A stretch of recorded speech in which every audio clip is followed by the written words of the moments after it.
सन 1781 में उत्तर भारत के छपिया गांव में मनुष्य जन्म धारण किया।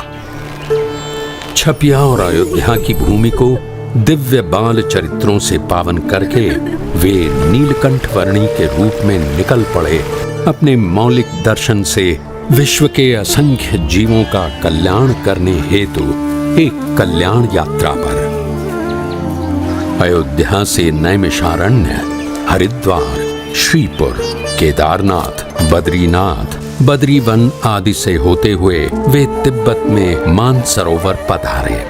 वहां से गंगोत्री, वंशीपुर आदि से आगे नेपाल में काली गंडकी नदी के किनारे आरोहण करते हुए मुक्तिनाथ जाकर उन्होंने तपश्चर्या की। मुक्तिनाथ से बुटोल नगर आदि स्थानों से होते हुए गोपाल योगी को आत्यंतिक मुक्ति का मार्ग दिखाकर नीलकंठ वर्णी वहां से पूर्व दिशा में आगे बढ़ चले पोखरा की ओर।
नेपाल प्रदेश की वादियों और पहाड़ियों को पार करते हुए नीलकंठ वर्णी आ पहुंचे पोखरा सरोवर पर।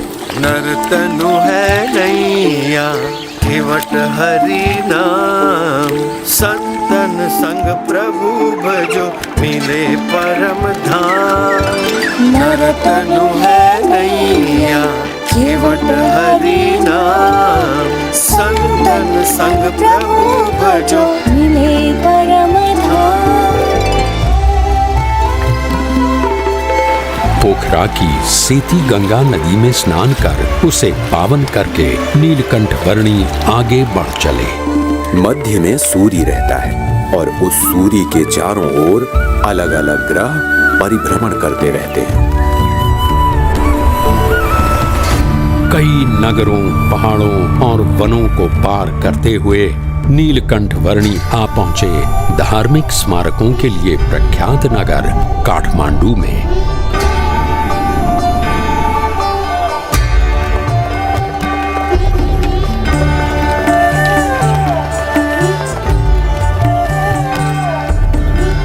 काठमांडू में नीलकंठ वर्णी ने पशुपतिनाथ मंदिर के दर्शन किए और वे बागमती नदी के घाट पर भी पधारे।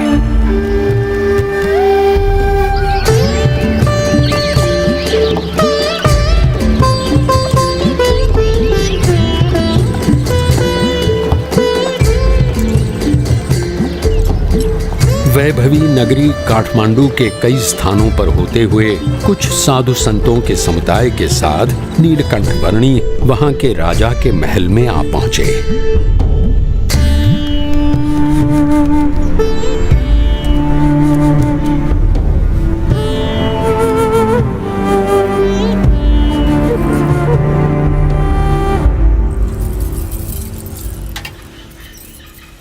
यहाँ उपस्थित सभी लोग ध्यान से सुनिए। हमारे राजा जी को कुछ असाध्य रोग हुआ है जिससे उनके पेट का दर्द मिट ही नहीं रहा है। यदि किसी को भी इस रोग और उसके निवारण की जानकारी हो तो वो बताएं और हमारे राजा जी का इलाज करें और उचित इनाम भी पाएं। बटुक वर्णी जी, आपके पास भी इस रोग का कोई इलाज हो तो अवश्य बताना। मेरे पास तो जन्म मरण के रोग का इलाज है।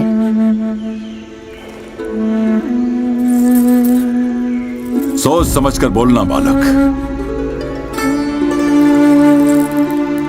मैं राजा हूं, रण बहादुर साहा। सन्यास में भगवान होते हैं। ये सोचकर मैं साधु संतों और सन्यासियों को मेरे रोग का इलाज करने के लिए बुलाता हूं, और मेरा इलाज करने की बात करके जो इलाज नहीं कर पाता, ऐसे हरेक हकीम, वैद्य, साधु, संत, सन्यासी सबको मैं जीवन भर के लिए बंदी बनाकर सजा देता हूं।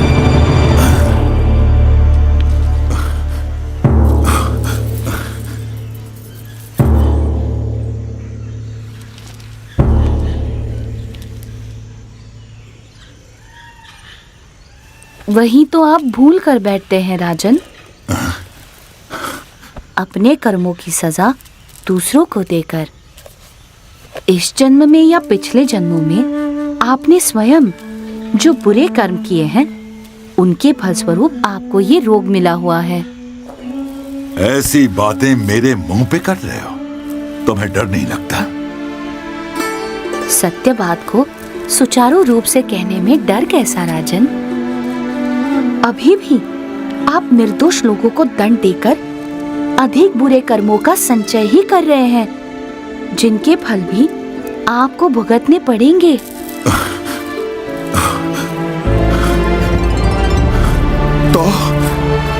तो मैं क्या करूं? कैसे छुटकारा पाऊं इन सब से? कैसे छुटकारा पाऊं इन सब?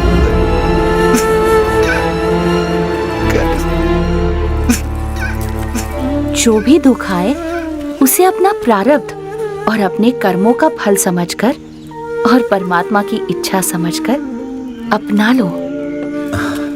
अपनी भूलों का पश्चाताप करके और परमात्मा को प्रार्थना करके प्रायश्चित करने से दुख का निवारण हो सकता है।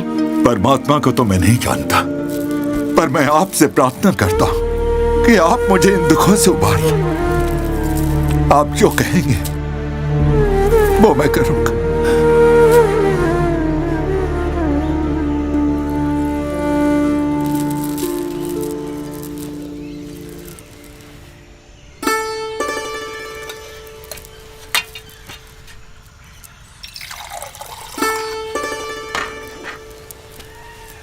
ये पी लीजिए।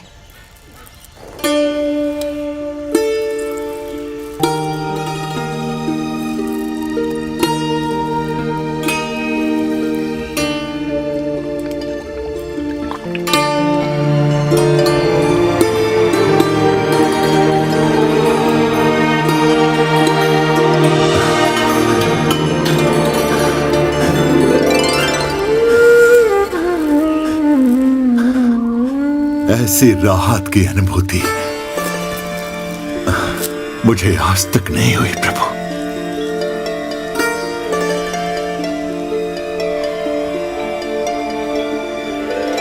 बताइए, मैं आपके लिए क्या कर सकता हूं? मुझे कुछ नहीं चाहिए, बस जिन निर्दोष लोगों को आपने बंदी बनाकर रखा हुआ है, उन सबको छोड़ दीजिए। जैसा आप कहें प्रभु।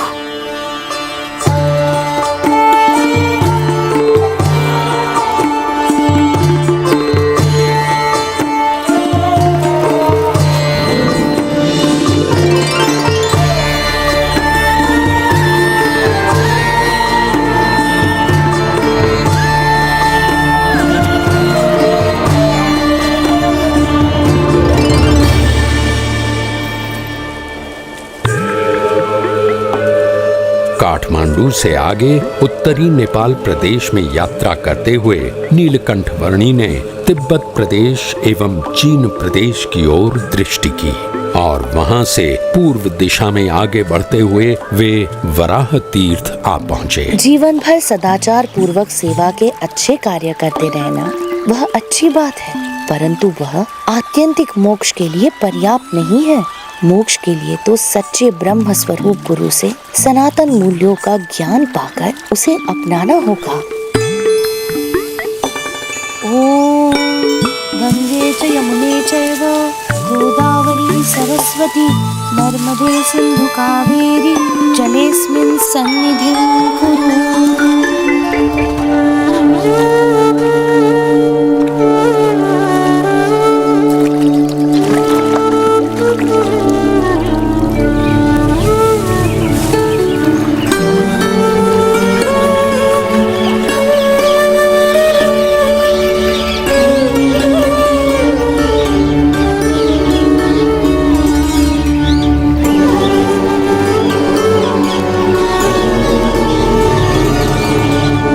अपनी कल्याण यात्रा से नेपाल प्रदेश को पावन करने के पश्चात नीलकंठ वर्णी उत्तर पूर्वी भारत के असम प्रदेश में सिरपुर, परशुराम कुंड आदि स्थानों में पधारे और वहां से आगे असम प्रदेश में नीलकंठ वर्णी के स्वागत के लिए मानो ब्रह्मपुत्र नदी के नीर तत्पर थे।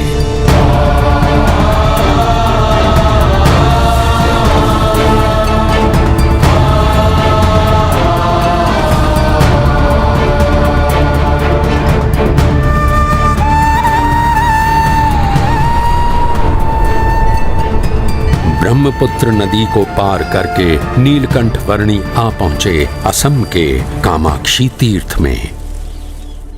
इस दुर्लभ मनुष्य जन्म का ध्येय है परम सत्य की प्राप्ति। व्यसन, वहम, मलिन मंत्र तंत्र आदि से किसी सत्य को प्राप्त कर लेने जैसा जो अनुभव होता है वो परम सत्य नहीं परंतु केवल भ्रम है।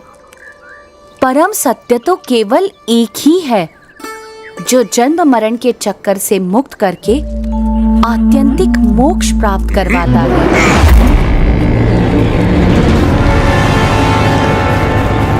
ए बच्चे, क्या सुख दुख की बातें बना रहा है तू?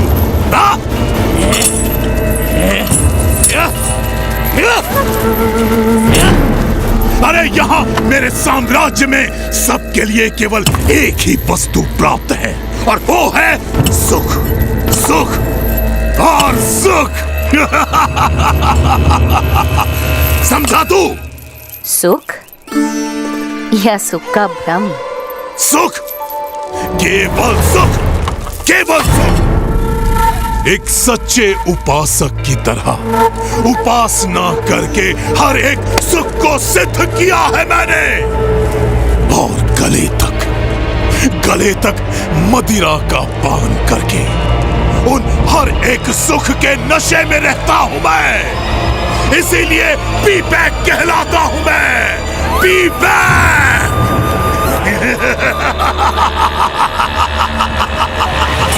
P back. अपने प्रपंच से लोगों को डरा धमकाकर स्वयं सुखी रहना वो सिद्धि नहीं परंतु विकृति है विवेक। अपनी सिद्धियों का उपयोग सबके सुख के लिए करना चाहिए, दुख के लिए नहीं। अरे वाह, ये छोटे गुरुजी तो ज्ञानोपदेश भी देते हैं। महाज्ञानी है गुरुजी। पर अभी गुरुजी को पता चल जाएगा कि मेरी शक्तियों के सामने उनका ज्ञान कैसे हवा में फुर्र हो जाता है।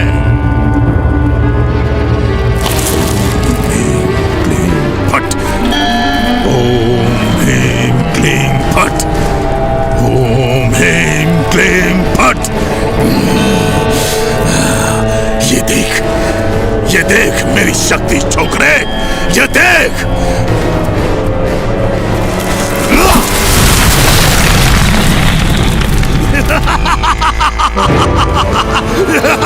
देखा?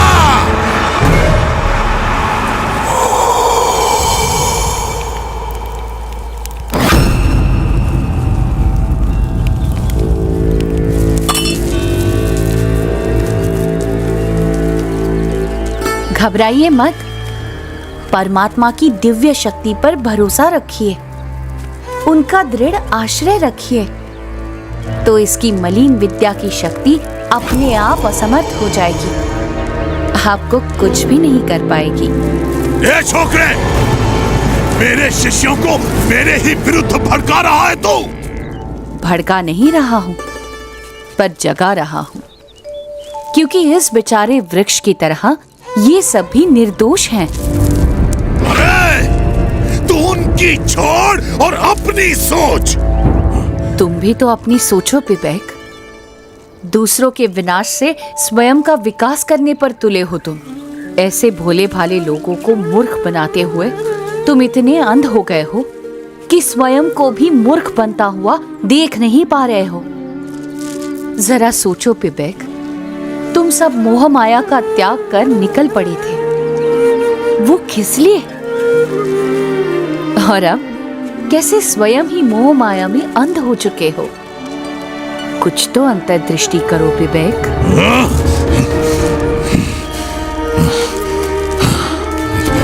इसे कैसे पता?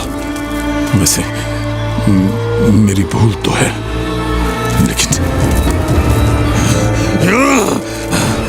नहीं, ये बकवास कर रहा है।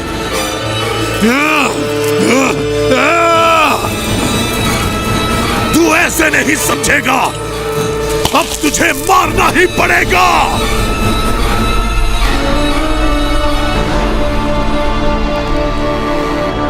परमात्मा की काल शक्ति के सिवा कोई किसी को मार नहीं सकता। अरे, तुझे मारने के लिए तो मेरी शक्ति ही काफी है।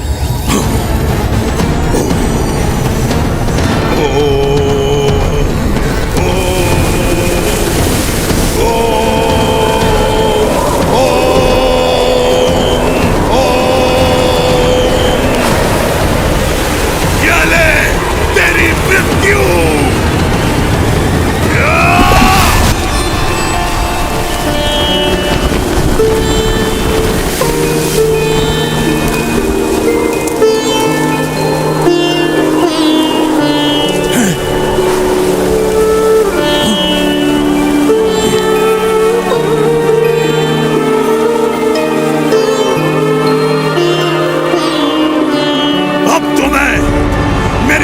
शक्तियों का आह्वान करूंगा और तुझे मार के ही दम लूंगा।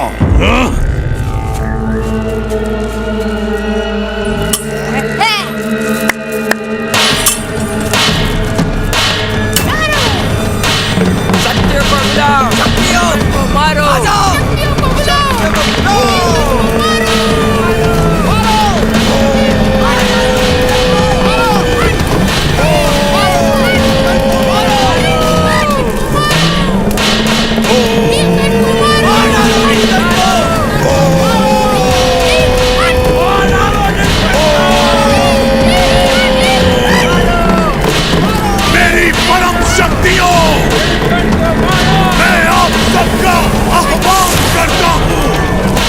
लड़के को खत्म कर दो, मार डालो इसे।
कैसे संभव है? ह्रीं क्लीं फट, ओम ह्रीं क्लीं फट।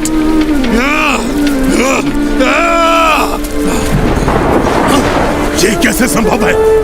ये क्या हो रहा है? मेरी शक्तियां काम क्यों नहीं कर रही हैं? अरे अरे अगर यहां से नहीं हो रहा है तो वहां से मारो।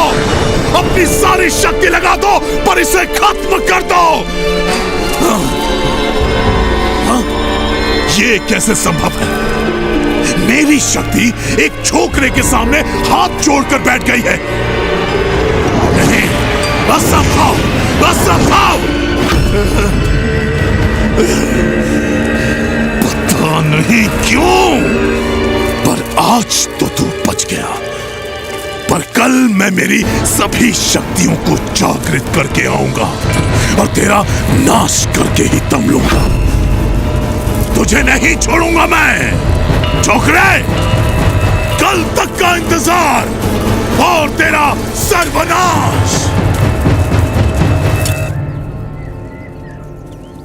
तेरा सर्वनाश।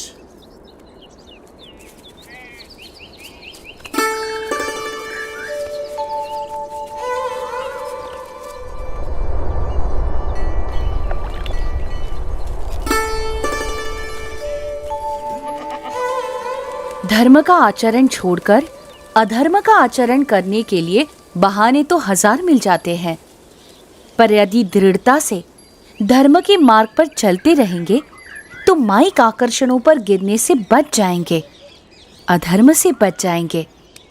वरना तो मार्ग भी गलत और ध्येय भी गलत और साधना ही गलत होगी तो साध्य कैसे योग्य मिलेगा? नीलकंठ वर्णी, नीलकंठ वर्णी, नीलकंठ वर्णी, नीलकंठ वर्णी, क्षमा कर दीजिए मुझे, मैंने बहुत बड़ी भूल की है। अरे पीबेक, गुरुदेव, मुझे क्षमा कर दीजिए गुरुदेव, और मुझे अपना शिष्य स्वीकार कर लीजिए। कल रात को मैंने मेरे सभी आराध्यों का फिर से आह्वान किया और उनसे कहा कि वे आपका नाश कर दें, तो उन्होंने तो मुझे ही बहुत मारा, पटक पटक कर धो दिया मुझे। और उन्होंने कहा कि आप तो सबके स्वामी, सर्वोपरि परमात्मा है। मुझे क्षमा कर दीजिए प्रभु, मुझे क्षमा कर दीजिए। सच्चे गुरु के बिना कोई भी साधक इधर उधर भटक ही जाता है। मैं भी भटक गया था। कोई बात नहीं विवेक, मार्ग से भटक जाने का अर्थ हमेशा ध्येय से भटक जाना ही नहीं होता। तुम्हारे पूर्व जन्मों की भूलों को तुम अज्ञान के कारण भूल गए हो, वैसे ही इस जन्म की भूलों को ज्ञान से भुला दो और अभी से एक अच्छे जीवन की शुरुआत कर दो। जी गुरुदेव, गुरुदेव, मैंने बहुत भूल की है। अब आप ही मेरा मार्गदर्शन कीजिए। जरूर विवेक, गुरु तो सही मार्ग दिखाने का प्रयास करता ही है, पर उस मार्ग पर चलना वो तो साधक का ही काम है। बस अब तुम एक सच्चे साधक को शोभा दे वैसा जीवन जियो। शुद्ध धर्म, शुद्ध आचरण, शुद्ध भक्ति भाव, यथार्थ ज्ञान आदि को अपनाकर परमात्मा की ओर कदम बढ़ाते चलो, तो वो भी तुम्हारी ओर आते चलेंगे। तुम्हारे पुराने संसार की रचना तुम ही ने की थी और तुम्हारे नए संसार की रचना भी तुम ही करो।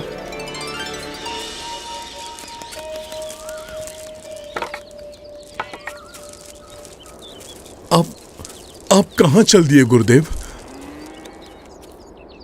अब मुझे आपसे दूर नहीं होना है।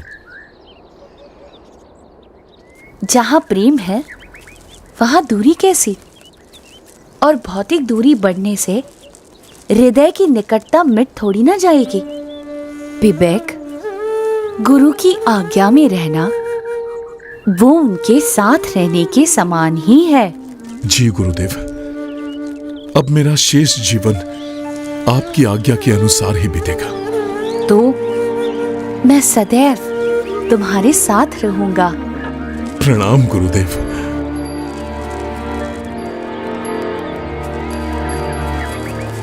प्रणाम नीलकंठ वर्णी।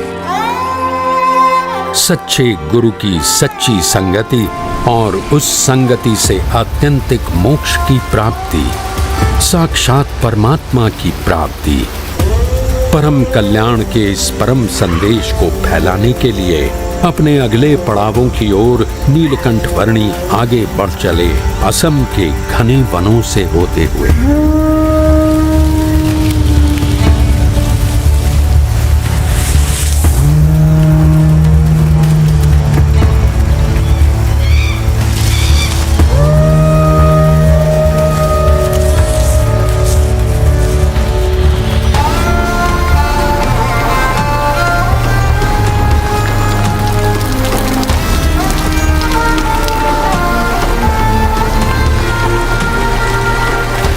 दक्षिणी असम के पर्वतीय प्रदेश को लांघते हुए चटगांव जिले के आसपास कहीं पर नीलकंठ वर्णी आ पहुंचे, एक दैवी अप्रकट सी नौलखा पर्वत की साधना भूमि पर।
इस दिव्य और अप्रकट पर्वत भूमि पर 9 लाख योगी युगों से योग साधना करके अनेक सिद्धियों को प्राप्त कर रहे हैं, जिससे अंततः वे आपकी महिमा को समझ सकें और मोक्ष प्राप्त कर सकें।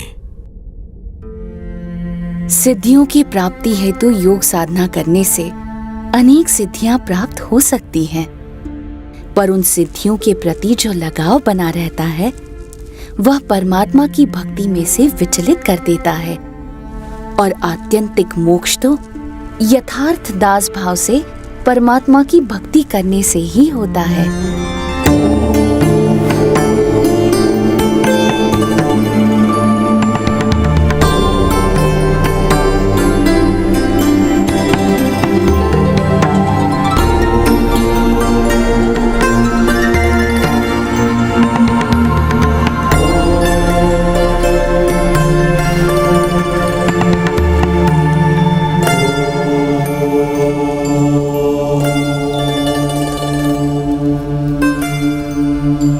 दिनों के आपके प्रत्यक्ष योग से हमारा अज्ञान नाश हो रहा है।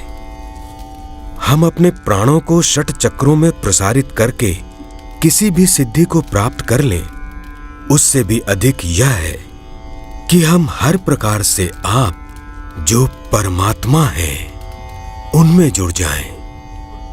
कृपा करके हमें आपकी भक्ति का अधिकार दें और आपके स्वरूप में जोड़ दें।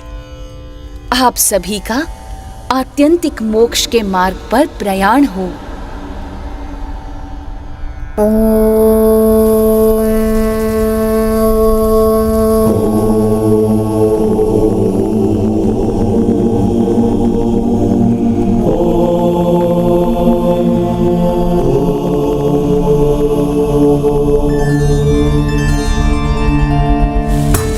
नौलखा पर्वत के 9 लाख योगियों को कल्याण प्रदान करके अपनी कल्याण यात्रा को नीलकंठ वर्णी ने बंगाल प्रदेश में आगे बढ़ाया और बंगाल में बालवा कुंड आ पहुंचे।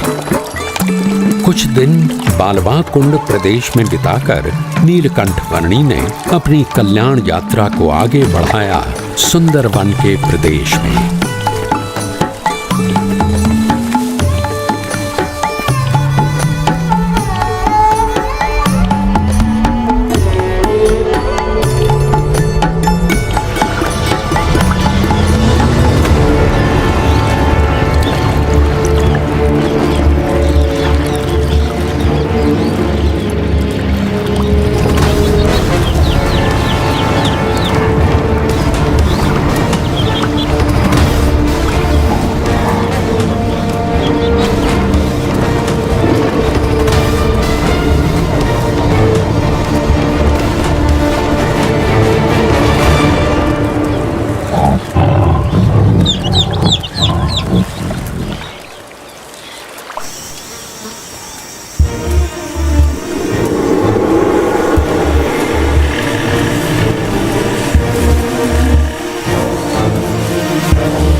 बंग देश को पार कर नीलकंठ वर्णी गौड़ देश में श्री चैतन्य महाप्रभु की जन्मभूमि नवद्वीप में आ पहुंचे। हरि बोल हरि बोल हरि बोल हरि हरि बोल हरि बोल हरि बोल हरि हरि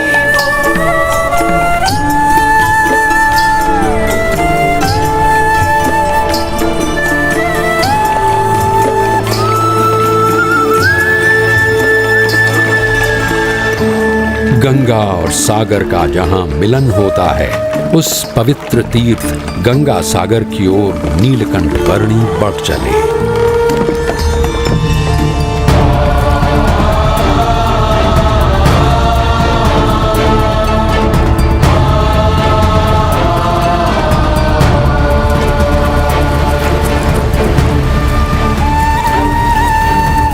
नीलकंठ वर्णी सागर द्वीप में स्थित सुंदरवन में कपिल मुनि के आश्रम में आए।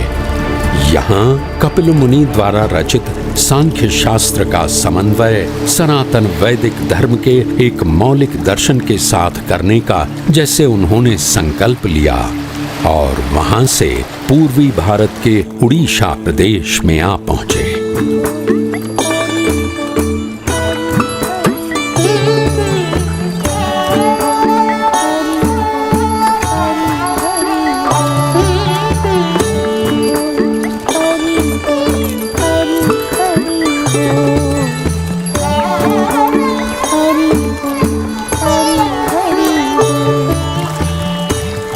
इस उड़ीसा प्रदेश के एक छोटे से गांव में मानो कोई नीलकंठ वर्णी की प्रतीक्षा में था।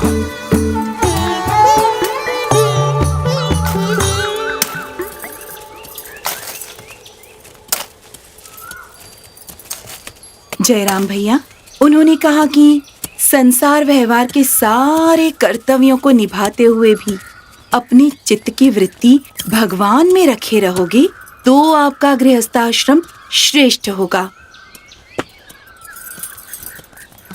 यानी कि परिवार के सभी लोगों के साथ प्रेम भाव से रहो, अपनी हर कौटुंबिक और सामाजिक जिम्मेवारी को निष्ठापूर्वक निभाओ, परंतु उन सब की मोह माया में लिप्त ना रहते हुए केवल भगवान में ही आसक्ति रखो। ये सब बातें तुम्हें किसने सिखाई? बाल योगी नीलकंठ वर्णी ने पिताजी। वे सन्यासी बाबा के मंदिर में ऐसा उपदेश दे रहे थे। तो तुम दोनों उन्हें हमारे यहाँ लेकर क्यों नहीं आई? पर माँ, उन्होंने तो आँख उठाकर हमारी ओर देखा तक नहीं। तो हम उन्हें कैसे बुला लाते? क्या ऐसे पवित्र बाल ब्रह्मचारी हैं वो? चल जयराम, उन्हें हमारे घर पर ले आते हैं। चल चल।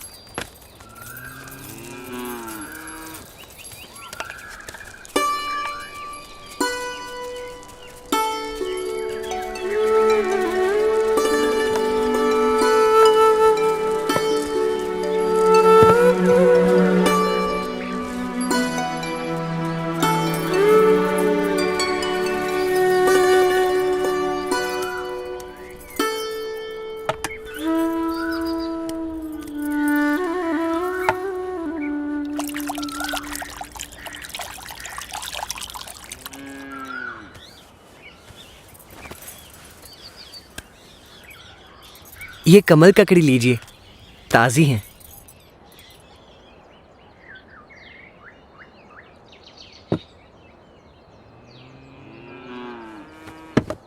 ये जयराम और मैं कृष्ण तंबोली, हम दोनों रोज ताज़ी कमल ककड़ी लाते हैं।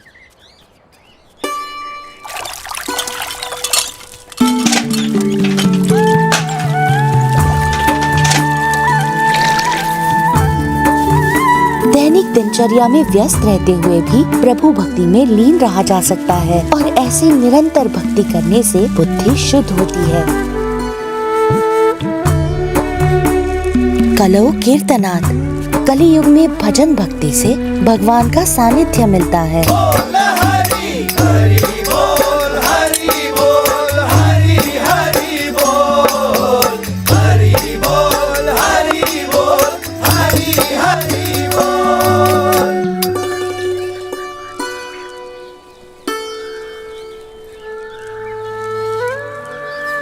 रोज इतनी ताजी कमल ककड़ी कहाँ से लाते हो?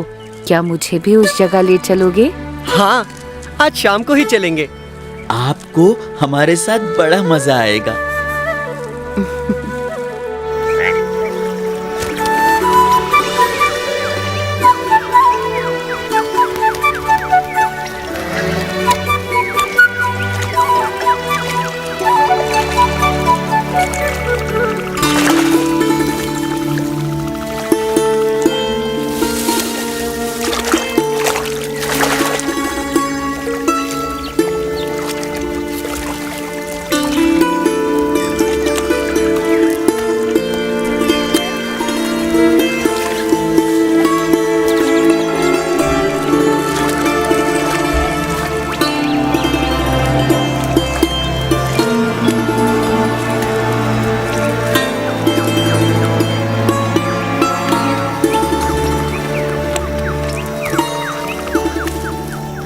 चलो नौका विहार करके उस किनारे तक जाकर वापस आ जाते हैं।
इस समय इस डरावने वन में जाना उचित नहीं होगा। हाँ, बहुत डरावनी जगह है। डरो मत, मैं तुम्हारे साथ हूँ। चलो। ठीक है।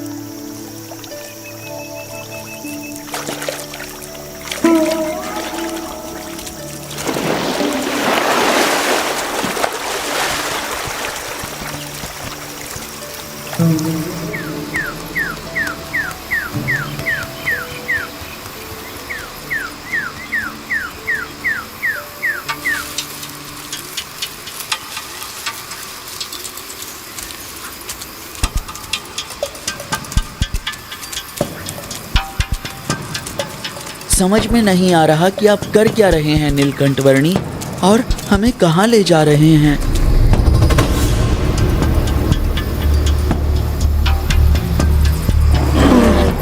ये तो भालू की आवाज है। हे भगवान। डरो मत, मैं हूं ना, चलते रहो। नीलकंठवर्णी, ये भालू हमें मार डालेगा। नहीं, कुछ नहीं करेगा। शांत रहो, चिंता मत करो।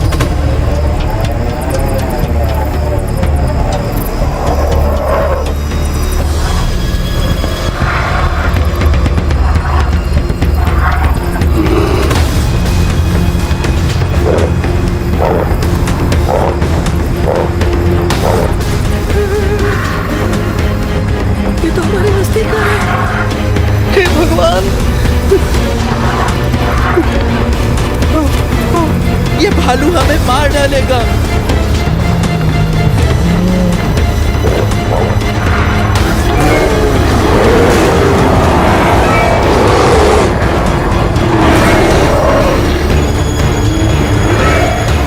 शांत हो जाओ।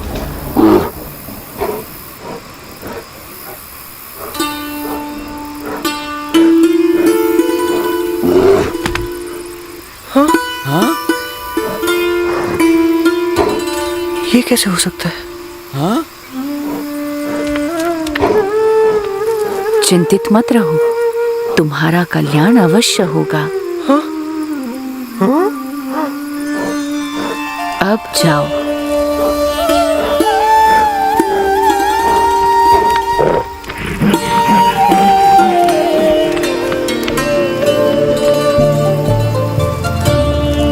चलो, हो गया। अब वापस घर चलते हैं। हाँ, जल्दी चलो, जल्दी यहाँ से भाग निकलते हैं। जल्दी यहाँ से भाग निकलते हैं। हाँ? भागो! भगवान, कहीं वो भालू वापस ना आ जाए।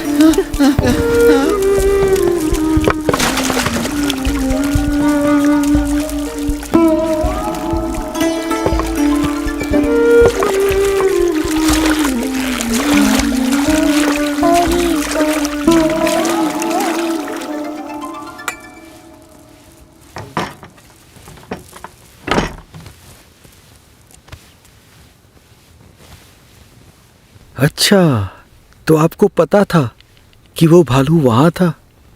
हाँ, भगवान के स्वरूप में संशय होने के कारण उसे मोक्ष नहीं मिला था और मोक्ष प्राप्ति के लिए बार बार इसी योनि में जन्म लेता रहता था।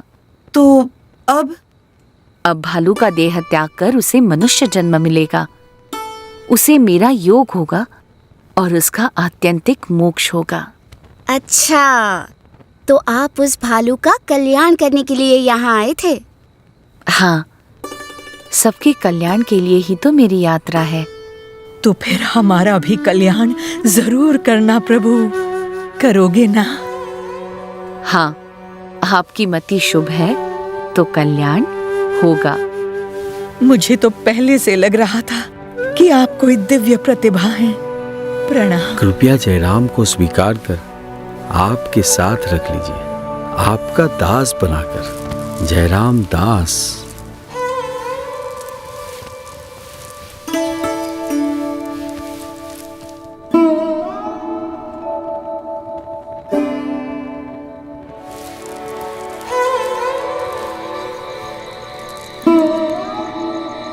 कुछ मुमुक्षुओं को कल्याण के मार्ग पर प्रेरित करने के पश्चात भी उनके साथ ही बस जाना वो नीलकंठवर्णी की शैली नहीं थी, क्योंकि उनका लक्ष्य था अनंत मुमुक्षुओं के कल्याण के लिए अपनी कल्याण यात्रा को आगे बढ़ाते ही रहना।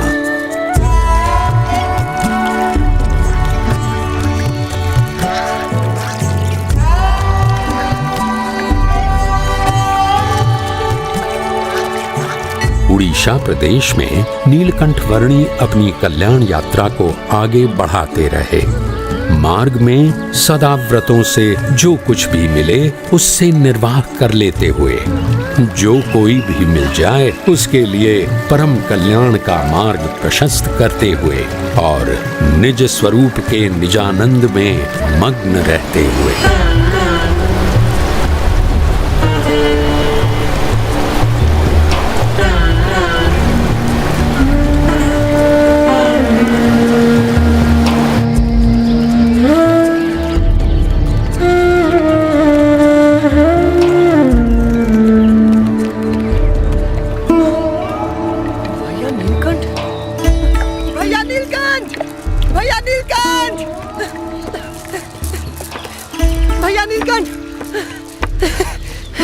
भैया नीलकंठ, 20 दिनों से आपको ढूंढ रहा हूं मैं।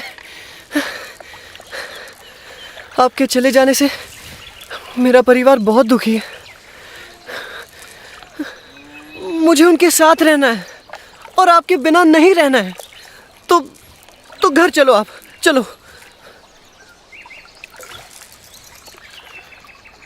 उन सबके प्रेम का मैं आदर करता हूँ, परंतु मेरी यात्रा तो अविरत आगे बढ़ती ही रहेगी जयराम दास। क्यों ना तुम भी मेरी यात्रा में जुड़ जाओ।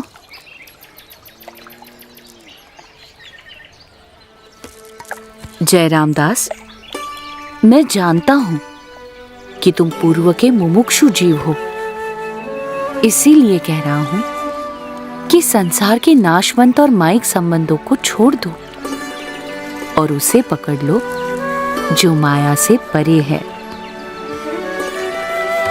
हाँ। मेरे साथ चलो, चलो जगन्नाथपुरी चलते हैं। जी, आप सही कह रहे हैं, चलो।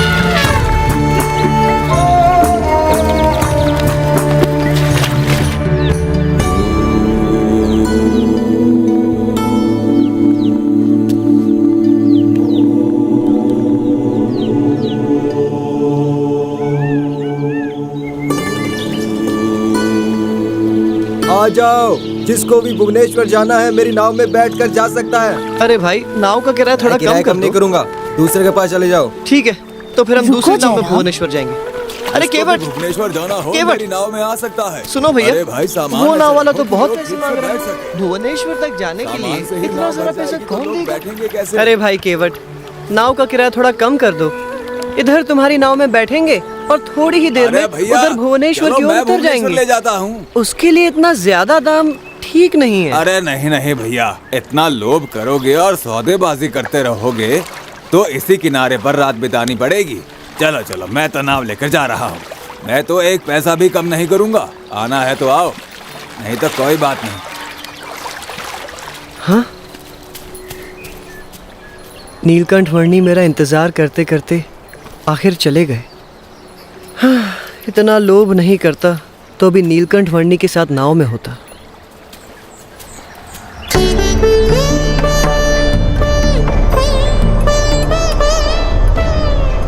उड़ीसा के भुवनेश्वर का लिंगराज मंदिर नीलकंठ वर्णी की यात्रा का अगला पड़ाव बना।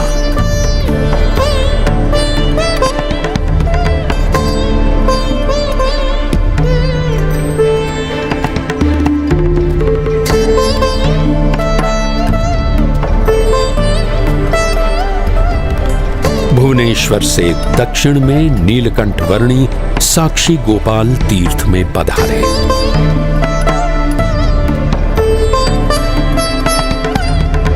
जगन्नाथपुरी में सरोवर सबसे बढ़िया जगह है, रहने का प्रबंध हो जाता है। अपनी कल्याण यात्रा को आगे बढ़ाते हुए नीलकंठ वर्णी जगन्नाथपुरी आ पहुंचे। नमस्कार।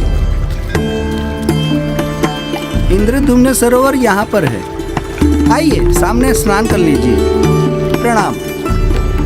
जगन्नाथपुरी में लगभग 10 महीनों के निवास की अवधि में नीलकंठ वर्णी 2 स्थानों पर कई बार जाते रहे। एक इंद्रद्युम्न सरोवर और दूसरा भगवान श्री जगन्नाथ जी का भव्य मंदिर।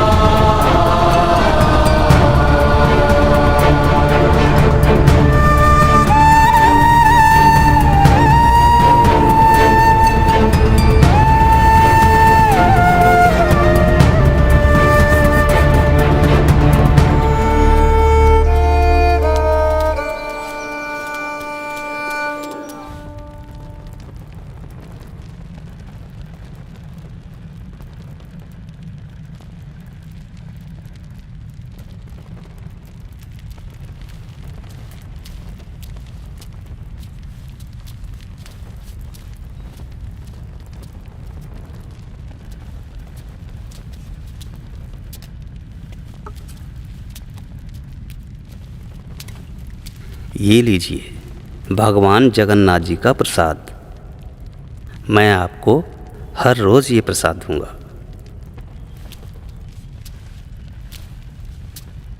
ज़रूर आते रहिएगा। प्रणाम।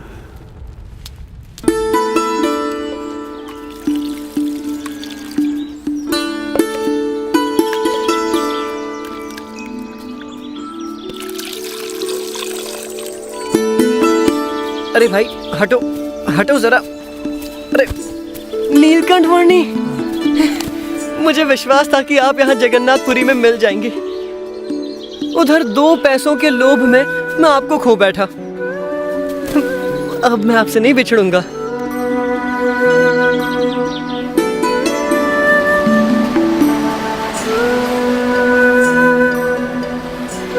जगन्नाथपुरी की भूमि और जगन्नाथपुरी का समुद्र नीलकंठ वर्णी के संग से पावन हो चुके थे, तो फिर जगन्नाथपुरी के राजा कैसे रह जाते।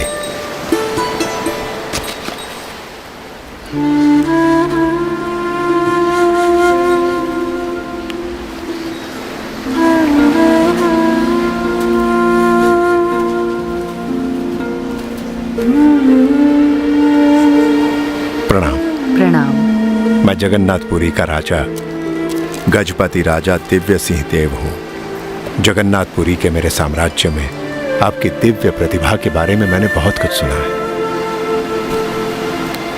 प्रणाम।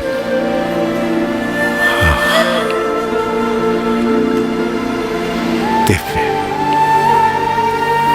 अति दिव्य। आप तो दिव्य अति दिव्य हैं। आप तो सच्चित आनंद स्वरूप हैं।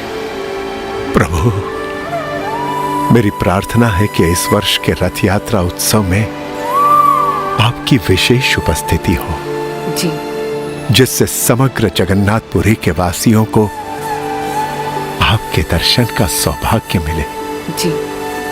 और रथ यात्रा उत्सव के पश्चात भी आप यहाँ जगन्नाथपुरी में ही बसे रहें। धन्यवाद प्रभु, धन्यवाद।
सदा संतुष्ट मनसः सर्वाः सुखमया दिशः।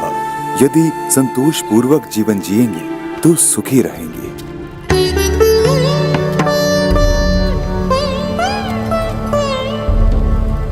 राजधर्म तो आपका लौकिक कर्तव्य है, पर आपके आत्म कल्याण के लिए आपको सनातन धर्म के मूल्यों को अपनाना पड़ेगा।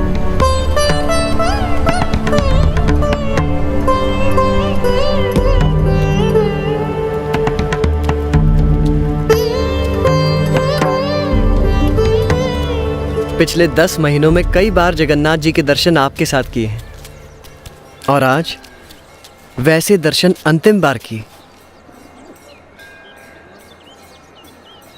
10 महीनों में कभी आपका बहुमान हुआ तो कभी अतिशय अपमान हुआ, कभी आपको अच्छे व्यंजनों का भोजन मिला और कभी तो आप कई महीनों तक केवल वायु भक्षण कर रहे। हर परिस्थिति में आप एक समान प्रसन्नता से रहे। मैं तो कई बार बहुत व्यथित हो जाता था, पर आप तो हमेशा स्थित प्रज्ञ। अब आगे हम कहाँ जाएंगे?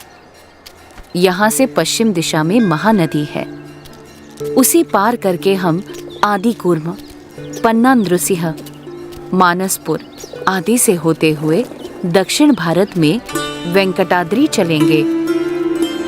उड़ीसा प्रदेश को लांघते हुए नीलकंठ वर्णी ने अपनी कल्याण यात्रा को आगे बढ़ाया आंध्र प्रदेश में।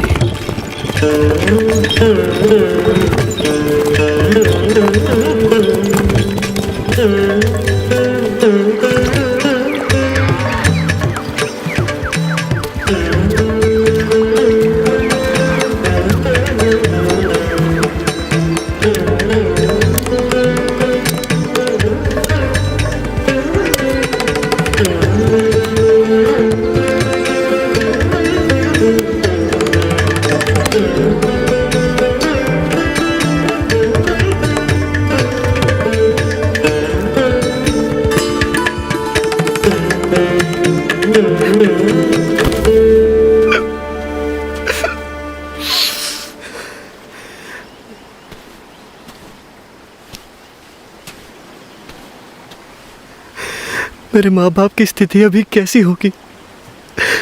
मेरा मन हमेशा उनकी चिंता में लगा रहता है। चलो चलो हम घर वापस चलते हैं।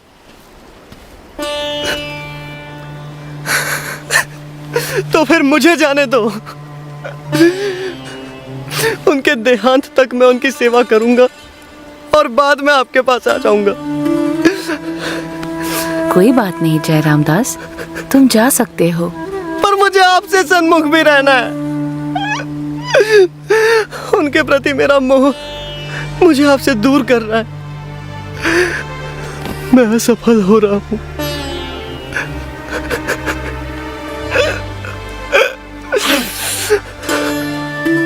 अहम और ममत्व रूपी माया का त्याग करना कोई सरल खेल नहीं है जो तुम ऐसे ही खेल लेते, पर तुमने प्रयास तो किया।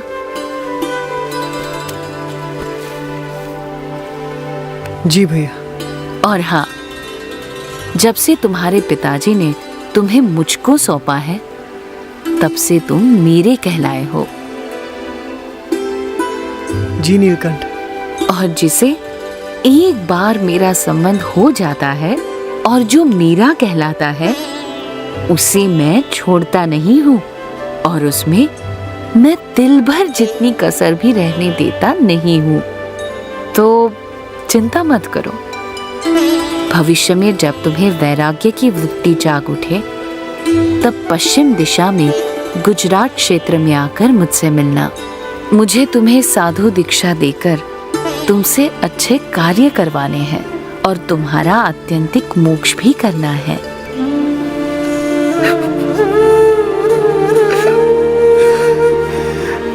प्रणाम। प्रणाम।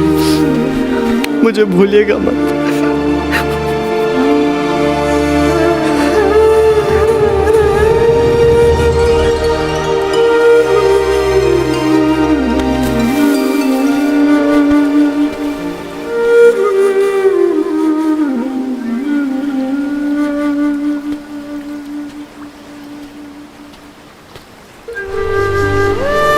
हताश हो या आशावान, निर्बल हो या बलवान, नास्तिक हो या श्रद्धावान, सभी का सर्वोत्तम कल्याण वही तो नीलकंठ वर्णी का ध्येय था। अपने मनुष्य अवतरण के इस ध्येय को सिद्ध करने के लिए ही तो नीलकंठ वर्णी ने सन 1792 में अयोध्या से अपनी कल्याण यात्रा प्रारंभ की और कई स्थानों से होते हुए सन 1795 में वे नेपाल प्रदेश के पोखरा तक आए। पोखरा से आगे उन्होंने नेपाल के काठमांडू, असम प्रदेश के कामाक्षी तीर्थ, बंगाल प्रदेश के गंगा सागर, उड़ीसा प्रदेश के भुवनेश्वर और साक्षी गोपाल आदि स्थानों से होते हुए जगन्नाथपुरी तक की यात्रा की और जगन्नाथपुरी से दक्षिण में आंध्र प्रदेश में यात्रा करते हुए अब नीलकंठ वर्णी बढ़ चले दक्षिण भारत के सुप्रसिद्ध तीर्थ तिरुपति की ओर।